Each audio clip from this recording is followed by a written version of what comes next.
Depuis la création de l'informatique, les technologies n'ont cessé d'évoluer, ce qui a favorisé la création de langages de programmation. Mais en vrai, c'est quoi? Eh bon, on sait pas. Un truc sur un bout de papier qui fait de la musique, c'est la programmation. Mais une ligne de code sur un PC, c'en a aussi. Et des roues qui font des trucs pour donner un résultat, aussi. Donc, nous on va juste regarder les principaux langages de programmation en informatique. Plus le temps avance, plus il existe de langages de programmation. Sur mon serveur Discord, on m'a demandé de faire une vidéo sur la différence entre tous les langages. Le problème, c'est que chaque langage évolue, ce qui élargit leur utilisation. C'est pourquoi on va voir les principaux. En premier, on a le HTML, CSS. Sauf que non, ce ne sont pas des langages de programmation. En fait, ils servent uniquement à faire la partie visible du site web, mais seuls, ils servent à rien. Et du coup, on utilise le JavaScript ou le PHP, ou les deux, pour rendre un site dynamique, donc réellement utile. Le PHP, il sert uniquement à faire des sites web dynamiques, gérés côté serveur, tandis que le JavaScript, il permet aujourd'hui de pratiquement tout faire. Surtout depuis l'arrivée du Node.js, qui permet entre autres de coupler du JavaScript avec du C++.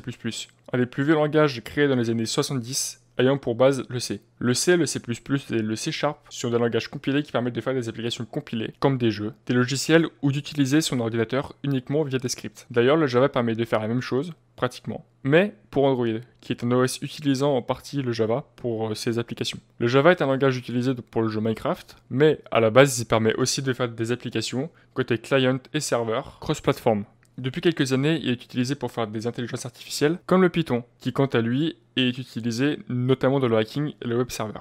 Il ne faut pas oublier le Swift, créé par Apple pour ses OS, le Dart utilisé par Google pour son framework Flutter, et le Q#, créé par Microsoft en 2017 pour simuler des algorithmes quantiques. La plupart des langages de programmation utilisent une syntaxe anglaise, sauf qu'il existe des langages comme le Linot, qui utilise le français, le Brainfuck qui utilise des signes, et forcément l'assembly, la base juste avant le 0 et 1, qui utilise quant à lui des chiffres et des lettres. Il existe donc plus d'une centaine de langages de programmation, pas tous si différents au final, mais qui permettent aujourd'hui de tout faire, même de remplacer des humains ou de créer des intelligences complètement artificielles.